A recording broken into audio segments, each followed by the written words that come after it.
Wa minas sunnati, dan termasuk daripada sunnah, yakni di hari Jumat, qiraatu suratil kahfi, membaca surah al-kahfi, karena fadilat membaca suratul kahfi itu sangat besar. Al-Imam Al-Baihaqi meriwayatkan di dalam kitabnya As-Sunanul Kubra, Rasulullah sallallahu alaihi wasallam bersabda, "Man qara'a suratal kahfi fi yaumil jumu'ati adha'a lahu minan nur ma bainal jumu'atain." Wa fi riwayatin ukhra adha'a lahu minan nur ma bainahu wa bainal baitil atiq. Rasulullah sallallahu alaihi wasallam bersabda, barang siapa membaca surah Al-Kahfi di hari Jumat, maka akan bercahaya baginya nur dari Jumat kepada Jumat berikutnya. Artinya di antara dua Jumat itu Allah Ta'ala terangi ia dengan cahaya. Di dalam riwayat lain, adha'a lahu minan nur ma bainahu wa bainal baitil atiq, akan bercahaya baginya nur antara dia sampai kepada al-baitul atiq, yaitu Ka'bah, Baitullah yang ada di kota Makkah. Artinya cahaya tersebut akan terus meneranginya selama 1 minggu hingga kepada Jumat berikutnya, dan cahaya itu terang hingga sampai ke Ka'bah sana. Tentunya yang dapat menyaksikan nur atau cahaya itu adalah orang-orang yang tidak terhijab. Kalau kita yang masih terhijab tidak menyaksikan cahaya itu, dan cahaya itu hanya dimiliki oleh mereka orang-orang yang mengamalkan membaca suratul kahfi pada hari Jumat. Paling sedikitnya minimal 1 kali di malam atau di siang Jumat. Biasanya kalau di Hadramaut sana dibaca malam Jumat setelah salat Isya, dan subuh Jumat setelah salat subuh, dan ketika pergi ke masjid sebelum azan Jumat dikumandangkan, itu dibaca suratul kahfi. Semakin banyak membacanya, maka akan semakin terang cahayanya. Oleh karenanya, orang yang rajin membaca, mengamalkan suratul kahfi di hari Jumat, wajahnya itu terlihat terang, terlihat nyaman dipandang. Karena apa? Ada cahayanya. Walaupun kulitnya hitam, tetapi jika bercahaya maka lebih indah dipandang daripada orang yang berkulit putih tapi tidak bercahaya. Kenapa? Karena dia mengamalkan membaca suratul kahfi. Itu diantaranya. Kemudian termasuk sunnah di hari Jumat adalah wal iktharu minas salati ala nabi sallallahu alaihi wasallam fi yaumil jumu'ati wa lailatiha, memperbanyak daripada bersalawat atas Nabi Muhammad sallallahu alaihi wasallam di hari Jumat dan di malam harinya, malam Jumat dan siang hari Jumat. dianjurkan untuk memperbanyak baca salawat atas Nabi kita Muhammad sallallahu alaihi wasallam. Apakah di malam-malam dan di hari-hari lain tidak perlu bersolawat? Bukan. Di selain malam Jumat dan di selain hari Jumat tetap kita dianjurkan untuk bersolawat dan salam kepada Nabi kita Muhammad sallallahu alaihi wasallam. Akan tetapi di malam Jumat dan di siang hari Jumat lebih ditekankan lagi, lebih diperbanyak lagi. Kalau di malam-malam lainnya, di siang hari lainnya, kita setiap hari misalnya bersolawat dan salam kepada Nabi sebanyak 100 sampai 300 kali, maka di malam Jumat dan di siang hari Jumat usahakan untuk bisa bersolawat kepada Nabi sebanyak 1000 kali. Oleh karenanya malam Jumat dan siang hari Jumat khususkan itu untuk akhiratmu. Cukup 6 hari sebelumnya kamu bekerja mencari dunia, cukup itu.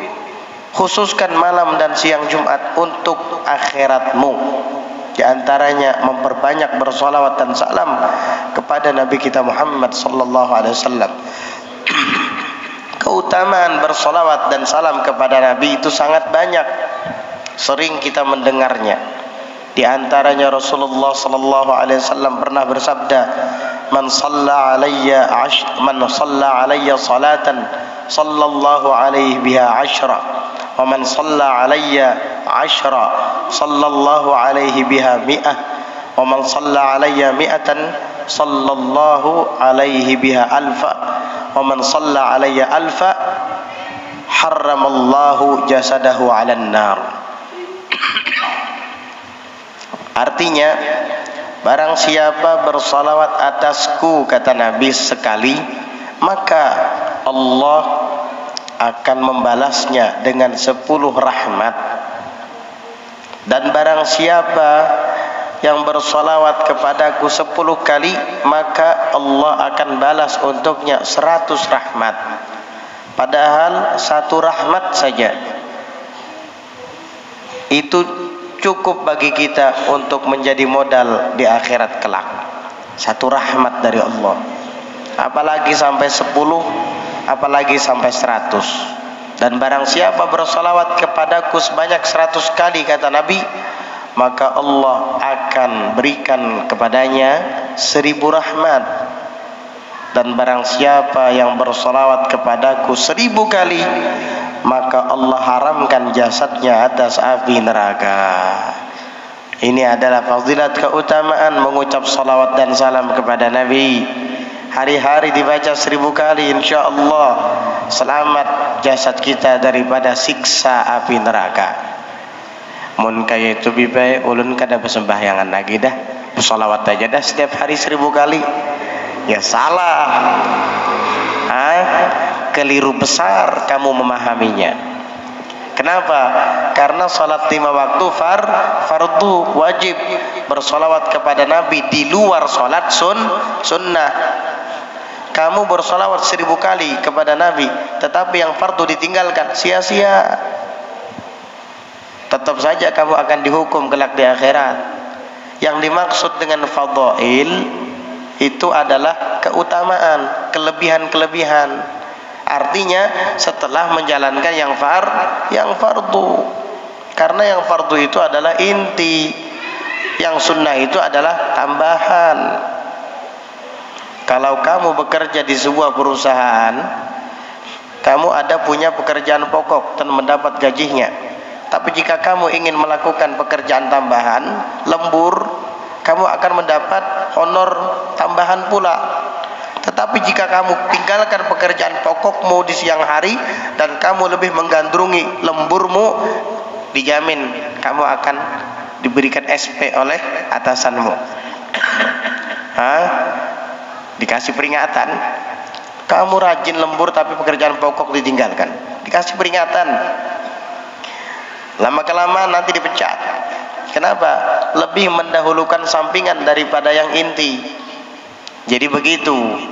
Maksud daripada hadis membaca salawat kepada Nabi mulai sekali 10, 100 sampai 1000 itu pahalanya besar, bahkan Allah haramkan jasmaninya untuk dibakar oleh api neraka adalah setelah menggugurkan yang fardu, baru kita mengerjakan yang tambahan fadhail tadi, kelebihan-kelebihan tadi.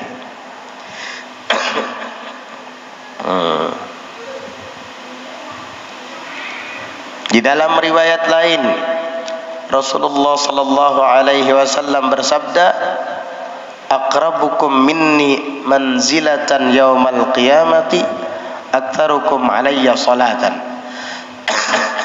Orang yang paling dekat di antara kamu manzilatan, tempat tinggalnya kelak denganku, fil jannah, yaumal qiyamah, di hari kiamat, ya tentunya di surga, adalah aktsarukum alayya salatan, orang yang terbanyak di antara kalian bersolawat kepada saya.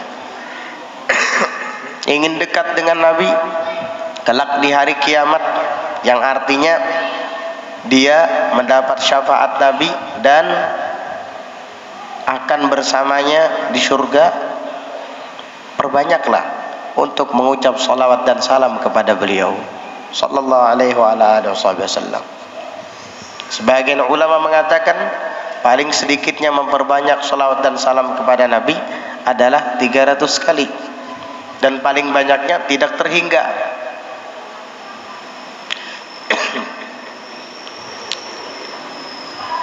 Keutamaan bersalawat dan salam kepada Nabi ini, di samping dekat dengan beliau kelak di hari kiamat, kita juga mendapatkan 2 pahala berzikir sekaligus. Kenapa? Karena kalau bersalawat kepada Nabi, kita sudah berzikir kepada Allah. Sebab ketika bersalawat kepada Nabi, kita mengucapkan Allahumma, nama Allah disebut, atau sallallahu ala sayyidina Muhammad, nama Allah disebut. Di dalam Al-Quran Allah berfirman, uzkuruni azkurkum, sebutlah aku, ingatlah aku, niscaya aku akan menyebutmu dan mengingatmu. Di dalam salawat ada nama Allah yang disebut. Dan yang kedua, ala sayyidina Muhammad, nama Nabi Muhammad disebut. Dan Nabi Muhammad mendengar orang yang menyebut namanya, orang yang mengucap salam kepadanya, orang yang bersalawat kepadanya. Sallu alayya fa inna salatakum tablughuni, bersalawatlah atasku karena sesungguhnya salawat kalian itu sampai kepadaku, kata Nabi. Berarti kita mendapat 2 kemuliaan, disebut di sisi Allah dan disebut di sisi Nabi Muhammad sallallahu alaihi wasallam. Zikir seperti itu tidak akan kita dapat di dalam zikir-zikir lainnya selain daripada bersalawat dan salam kepada Nabi Muhammad sallallahu alaihi wasallam. Walaupun afdhaluz zikri fa'alam annahu la ilaha illallah, paling afdalnya zikir ketahuilah bahwasanya la ilaha illallah, kalimat tauhid. Betul, itu paling afdalnya zikir. Tetapi qad yujadu fil mafdul ma la yujadu fil fadil, terkadang ada sesuatu yang ditemukan di dalam yang terungguli sementara tidak ditemukan di dalam yang mengungguli. Ada kalanya keistimewaan itu terletak di dalam sesuatu yang terungguli, tetapi tidak ada di dalam yang mengunggulinya. La ilaha illallah paling afdalnya zikir, tetapi dengan hanya mengucap la ilaha illallah kita tidak menyebut nama Nabi Muhammad sallallahu alaihi wasallam, sehingga kita tidak akan mendapatkan fadilat disebut oleh Nabi, diingat oleh Nabi. Beda halnya dengan berselawat kepada beliau sallallahu alaihi wasallam. Maka nama Allahnya kita sebut, dan nama Nabi Muhammad SAW pun kita sebut. Banyak keutamaan bersalawat dan salam kepada Nabi. Para ulama semua merasakan faidah dan keuntungan di dalam bersalawat dan salam kepada Nabi. Bahkan ada di antara mereka yang mengarang khusus tentang fadilat mengucap salawat dan salam kepada Nabi. Di antaranya Al-Hafidh As-Sakhawi mengarang kitab judulnya Al-Qaulul Badi' fi dzikri salati 'alal Habibis Syafi'. Di dalam kitab tersebut beliau membahas dari awal hingga akhir tentang hal-hal yang berkaitan dengan salawat dan salam atas Nabi kita Muhammad sallallahu alaihi wa ala alihi wasallam. Jadi begitu. Ada yang mimpi Rasulullah sallallahu alaihi wasallam karena banyak mengucap salawat dan salam kepadanya. Ada juga yang hajatnya dikabulkan, doanya diijabah oleh Allah. Ad-du'a'u mu'allaqun bainas sama'i wal ardi hatta yusalla alayya. Doa itu bergelantungan antara langit dan bumi sehingga disertakan salawat atas saya, kata Nabi. Makanya sebelum berdoa dan setelah berdoa biasanya kita salawat dulu kepada Nabi. Bismillahirrahmanirrahim. Alhamdulillahirabbil alamin wa sallallahu wasallam ala sayyidina Muhammad wa ala alihi wa sahbihi ajmain. Salawat. Rabbana atina fid dunya hasanah wa fil akhirati hasanah wa qina adzabannar. Nanti sebelum ditutup doanya dibaca salat lagi. Wa sallallahu ala sayyidina Muhammadin wa ala alihi wasallam. Subhana rabbika rabbil izzati amma yasifun wa salamun alal mursalin walhamdulillahi rabbil alamin. Kenapa? Karena salawat yang pertama dan salawat yang terakhir itu diterima oleh Allah. Maka yang terjadi di antara keduanya, yaitu doa yang kita panjatkan tersebut, insya Allah juga akan diijabah dan diterima oleh Allah Subhanahu wa ta'ala. Tapi saya sering bersolawat kepada Nabi setiap hari 100 kali, bahkan lebih, bahkan 1000 kali. Tapi kenapa sampai sekarang belum mimpi Rasulullah sallallahu alaihi wasallam? Ada yang kayak gitu? Iya, yang merasa. Kenapa kok nggak mimpi Rasulullah juga?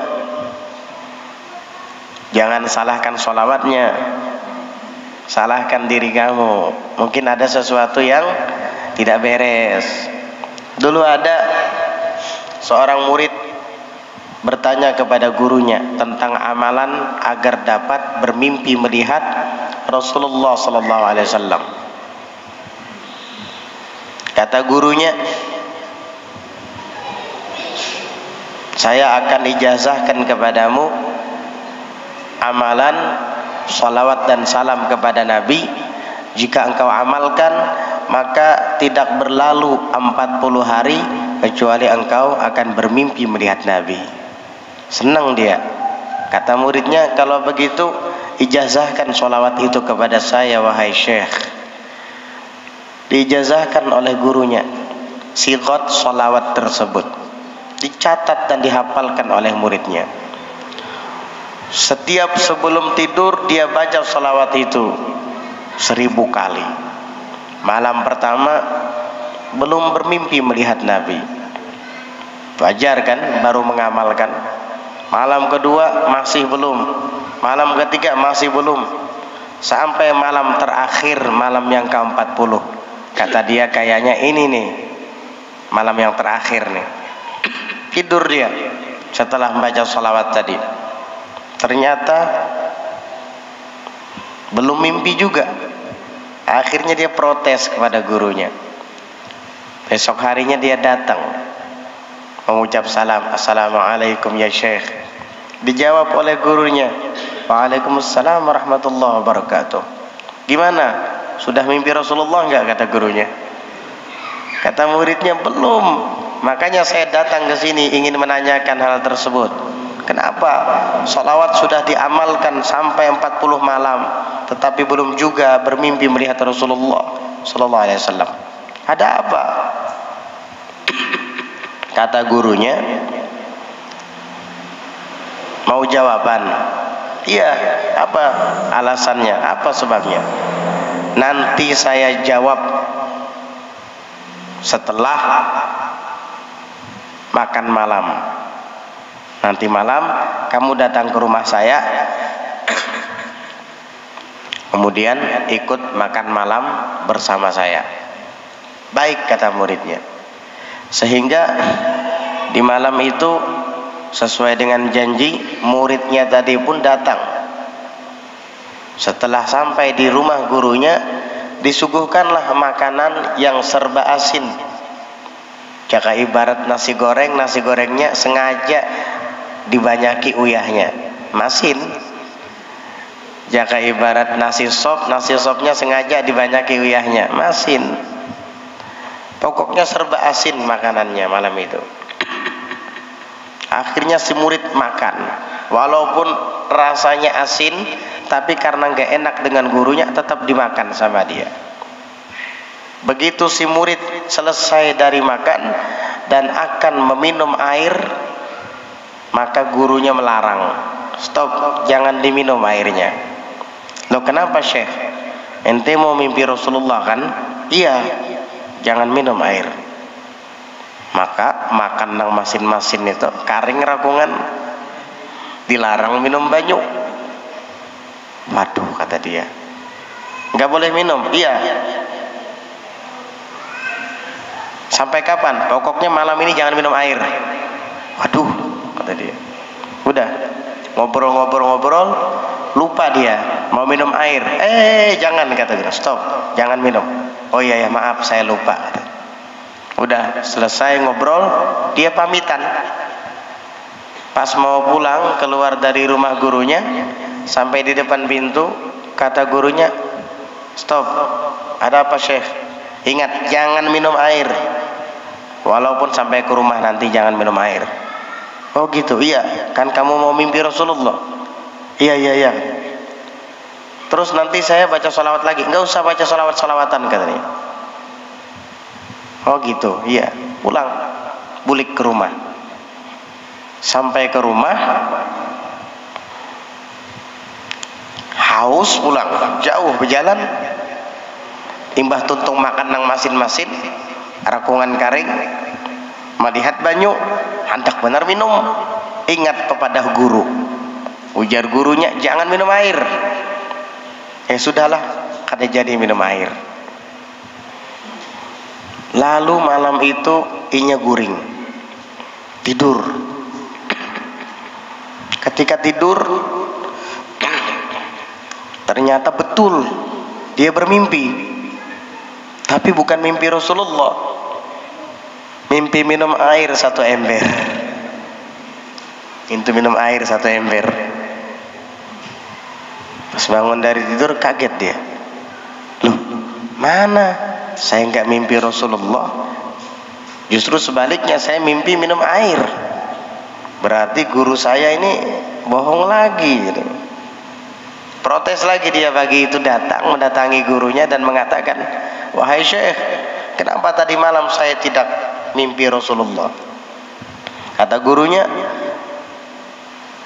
kamu mimpi apa? Mimpi minum air. Oh, mimpi minum air. Nah, itulah jawaban dari pertanyaanmu kemarin. Maksudnya apa, guru? Andai kata engkau merindukan Rasulullah SAW sebagaimana engkau merindukan meminum air itu, pasti engkau akan bermimpi melihatnya. Andaikan engkau haus kepada Rasulullah SAW sebagaimana engkau haus kepada air itu, pasti kamu akan bermimpi melihatnya. Jadi bukan amalannya yang tidak benar, tetapi hatimu yang tidak beres. Bukan sholawatnya yang bermasalah, tetapi hatimu yang bermasalah. Kenapa? Karena di dalamnya tidak ada kerinduan kepada Rasulullah SAW. Walaupun lisanmu berulang kali mengucapkan salawat kepada beliau, tetapi di dalam hatimu tidak ada rasa rindu, kamu tidak akan bisa bermimpi melihatnya. Kalau ingin cepat bermimpi melihat Rasulullah, ketika bersalawat, di dalam hati mesti harus ada juga rasa rindu kepadanya. Maka rasa rindu itulah yang nanti akan menghubungkan kita dengan beliau sallallahu alaihi wasallam, hingga akhirnya kita bisa bermimpi melihat beliau sallallahu alaihi wasallam. Fa'alaika bidzalik, maka hendaknya engkau mengamalkan itu. Wabil bukuri ilal jumu'ati, dan pagi-pagi pergi ke masjid untuk salat Jumat. Besungsung tulak ke masjid untuk melaksanakan salat Jumat.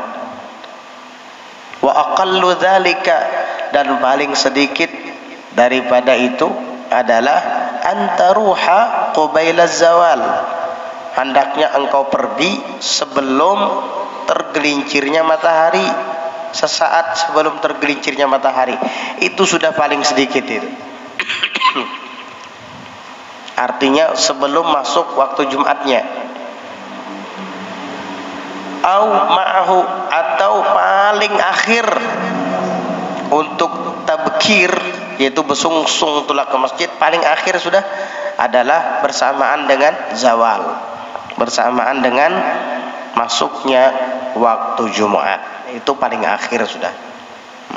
Walaisa minas sunnati, dan tidak termasuk daripada sunnah ta'khiru salatil jumu'ati, mengakhirkan, menunda salat Jumat, hatta yamdhiya nisful waqti au nahwuhu, sehingga berlalu setengah waktu Jumat atau seumpamanya, yaitu seumpama setengah waktu Jumat, sepertiganya kah, seperempatnya kah berlalu.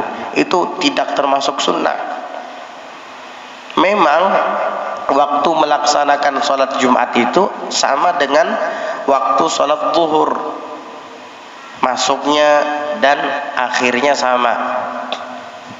Artinya andai kata kita dan seluruh masyarakat sepakat untuk melaksanakan sholat Jumat jam 2:30, sah. Jam 2:30 kan masih waktu zuhur, sah, karena waktu Jumat adalah waktu zuhur. Tetapi itu bukan sunnah. Bahkan awwalu bid'atin fil Islam, pertama kali bid'ah yang terjadi di dalam Islam adalah meninggalkan untuk buru-buru pergi ke masjid di hari Jumat. Itu pertama kali bid'ah yang terjadi di dalam Islam. Dulu para sahabat sebelum masuk waktu Jumat sudah duduk iktikaf semua di masjid, sehingga Rasulullah wafat masih kebiasaan yang bagus dan sunnah seperti itu dilakukan oleh para sahabat, sehingga generasi sahabat berlalu disambung oleh generasi tabi'in. Mulai sudah ada yang berlambat-lambat, ada yang pas azan hanyar tulak, ada bahkan yang ketika khotib sudah naik mimbar baru sampai, ada yang sudah qomat baru datang dia ke masjid. Subhanallah. Itu adalah awwalu bid'atin fil Islam. Pertama kali bid'ah yang terjadi di dalam Islam, tarkut tabkiri ilal jumu'ah, meninggalkan untuk sungsung lebih awal pergi ke masjid di hari Jumat. Walaupun waktu Jumat adalah waktu zuhur, terbentang luas, panjang, tetapi jangan ditunda dan diakhirkan. Bali sunnatu, tetapi sunnah itu adalah an tusalla, hendaknya dilakukan salat Jumat itu awwala waqti zuhri, di awal waktu zuhur. Ketika pertama masuk waktu zuhur di selain hari Jumat, maka di hari Jumat ketika itu juga kita melaksanakan Jumat, yaitu dengan mengumandangkan azan, sholat qabliyah, lalu kemudian disambung dengan khotib naik mimbar sampai melaksanakan 2 khutbah hingga selesai, lalu dilanjutkan dengan sholat Jumat 2 rakaat. Begitu. Jangan ditunda-tunda. Kama kana alaihi salatu wassalam yaf'alu dzalik. Sebagaimana Rasulullah sallallahu alaihi wasallam melakukan itu, yakni dengan para sahabat. Wa kun rahimakallah, dan jadilah engkau, semoga Allah merahmatimu, hasanal isgha'i, itu bagus dalam mendengarkan, wal istima'i, dan menyimak, ilal khutbati, kepada khutbah, wal wa'zi, dan nasihat-nasihat. Apa yang disampaikan oleh khatib di atas mimbar, dengarkan dengan baik, simak dengan baik. Watta'iz, dan ambil nasihat itu, jadikan pelajaran, bima tasma'uhu, dengan apa saja yang kamu dengar. Jadikan itu pelajaran dan nasihat untuk dirimu.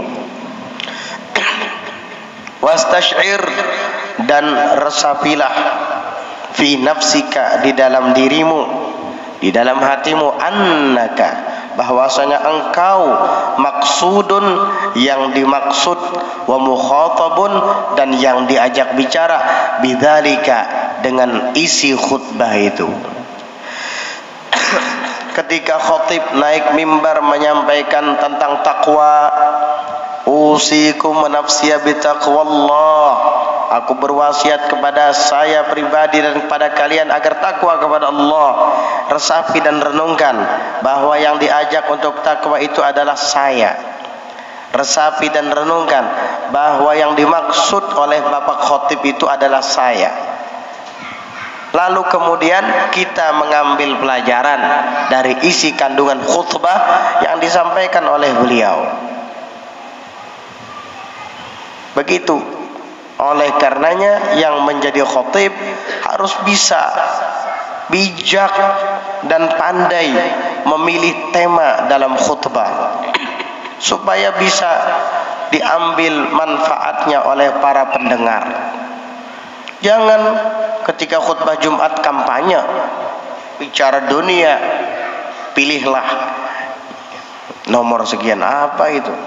Khutbah Jumat kampanye. Jadi harus pilih tema, materi yang bermanfaat bagi umat, terutama yang berkaitan dengan masalah-masalah yang beredar di wilayahnya. Baik itu hal-hal yang berkaitan dengan kemungkaran ataupun yang berkaitan dengan ma'ruf, kebaikan. Jika ada kebaikan di suatu daerah tetapi peminatnya sedikit, sampaikan di hari Jumat dalam khutbahmu ajakan-ajakan kepada mereka agar mendatangi kebaikan itu. Atau jika di daerahmu tersebar suatu perbuatan maksiat, maka sampaikan di dalam khutbah Jumat tentang larangan maksiat tersebut, hukumnya apa, dan akibat daripada perbuatan itu bagaimana nantinya di akhirat. Sampaikan supaya khutbah itu menjadi perantara untuk masyarakat belajar.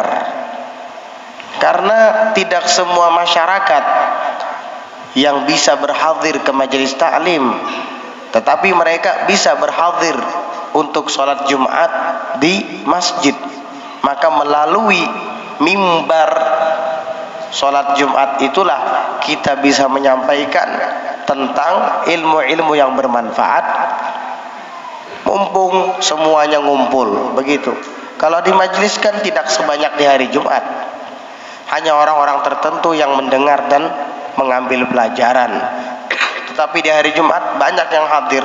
Bahkan orang yang lewat lalu lalang bukan penduduk setempat pun kadang ada yang mampir dan ikut berhadir untuk sholat Jumat di sana. Sampaikan yang bermanfaat. Kita sebagai pendengar, dengarkan baik-baik bahwa yang dimaksud oleh beliau untuk diajak bertakwa itu saya, dan yang diajak bicara itu dalam meninggalkan kemungkaran itu saya. Misalnya khotib menyampaikan bahwa jagalah matamu dari memandang yang haram, kembalikan kepada dirimu, oh saya sering memandang yang haram, berarti tidak boleh ya, kata Pak Khotib tadi, Allah Ta'ala murka. Udah, saya dari sekarang berusaha untuk tidak mau lagi memandang yang haram.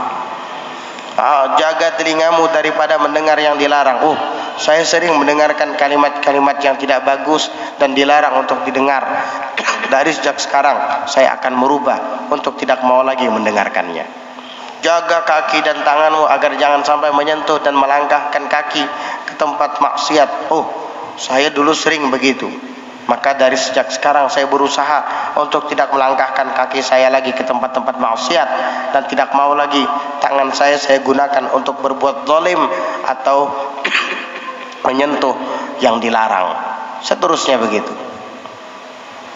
Jadi jadilah engkau sebagai pendengar yang setia, penyimak yang bagus kepada khutbah dan nasihat yang disampaikan oleh khatib, dan ambil pelajaran dari apa yang kamu dengar daripada khutbah yang disampaikan oleh khatib, dan rasakan dalam dirimu bahwa engkau yang dimaksud dan diajak bicara oleh beliau di dalam isi khutbahnya itu.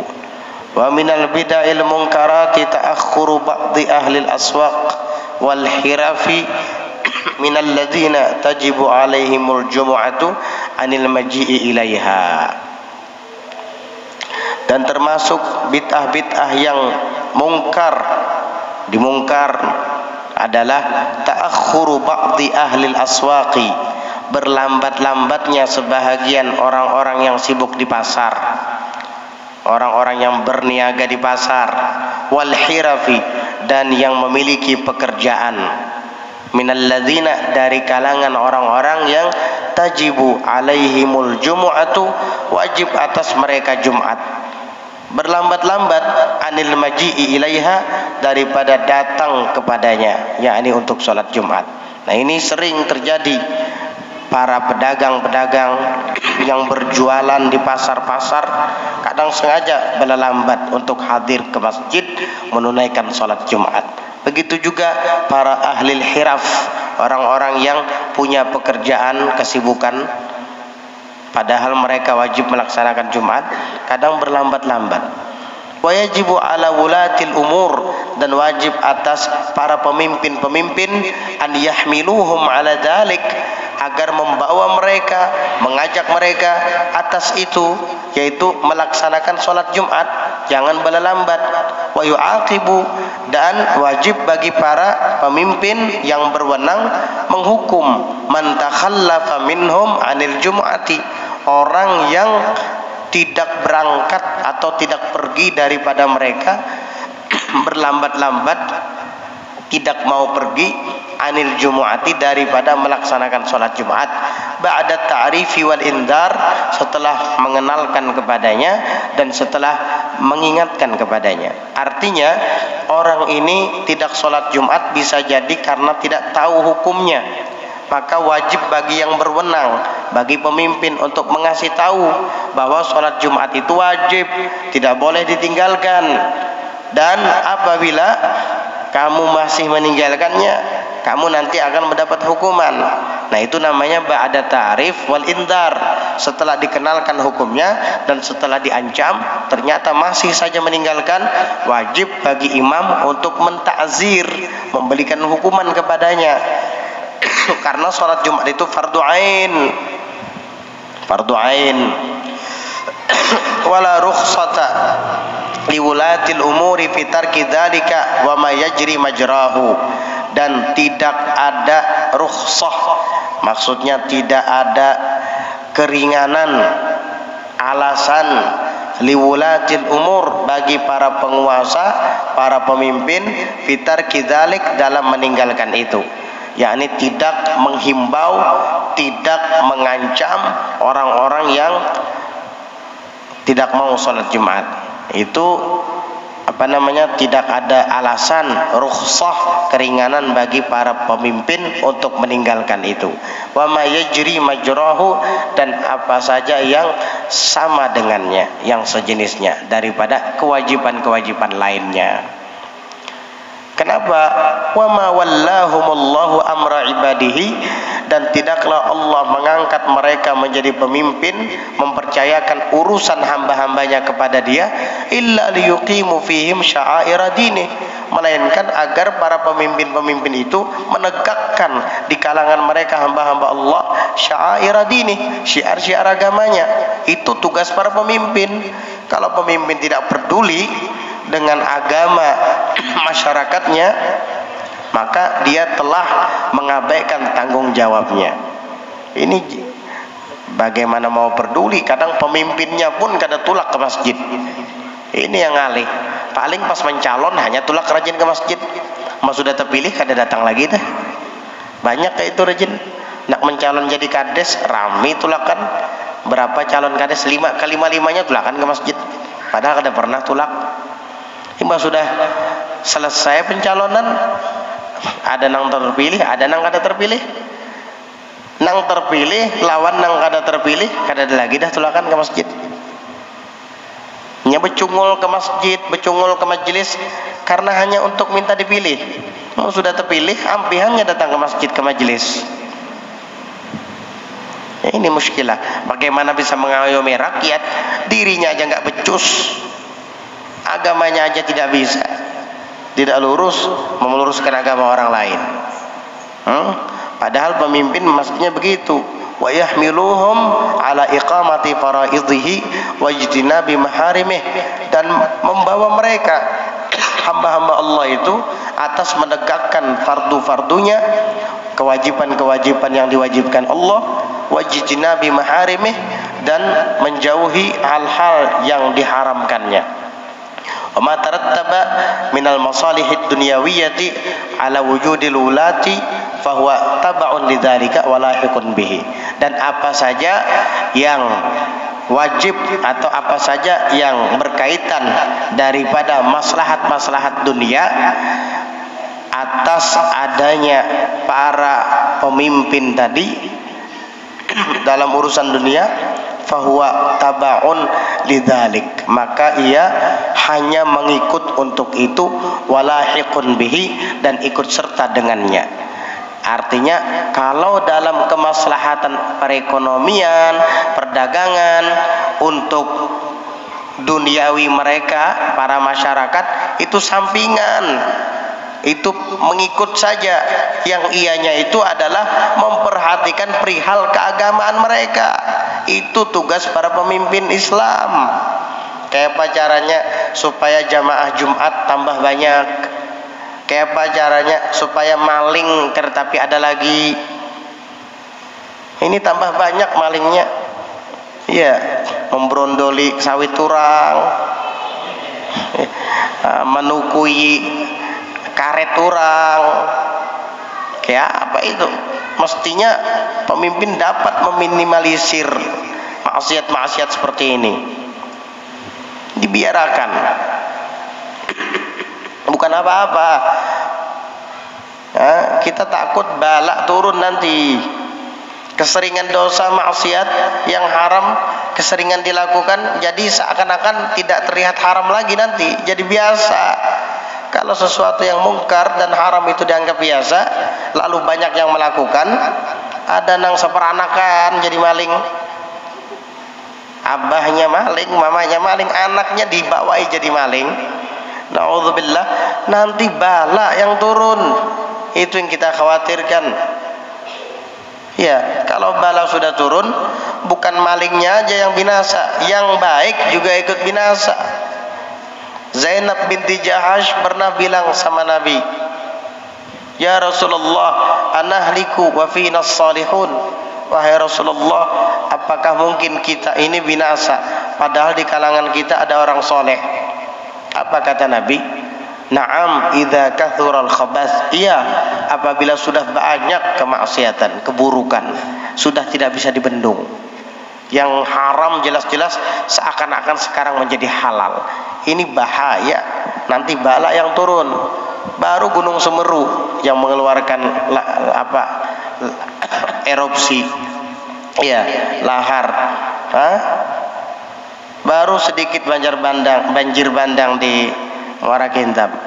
Itu sedikit. Ya, khawatir nanti musibah-musibah lain akan datang. Na'udzubillah min dzalik. Makanya musibah jangan diundang. Musibah itu ditolak, bala itu ditolak. Tolak bala. Jangan undang bala. Iya, ditolak. Bagaimana cara menolak bala? Ya dengan berbuat taat, menjauhi maksiat, hilang bala. Tapi kalau ketaatan ditinggalkan, maksiat diminati, bala akan turun.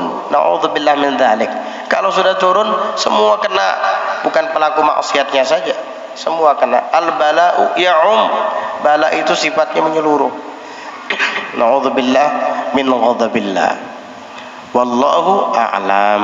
Wa min tamamil muhafazati 'ala shalawat. Insyaallah kita lanjutkan di pelajaran berikutnya nanti. Mudah-mudahan Allah taala lindungi kita semua, anak istri kita daripada perbuatan-perbuatan mungkar, daripada kemaksiatan, dan jauhkan kita semua, seluruh warga kita dan seluruh umat muslimin muslimat dimanapun berada, daripada musibah, bala, bencana dan mara bahaya. Allah angkat segala macam penyakit dan Allah angkat segala virus-virus, dan mudah-mudahan Allah Subhanahu wa taala tentramkan negara kita, damaikan begitu pula negara-negara umat Islam lainnya. Amin. Allahumma amin. Ala hadhihi niyyah wa ala kulli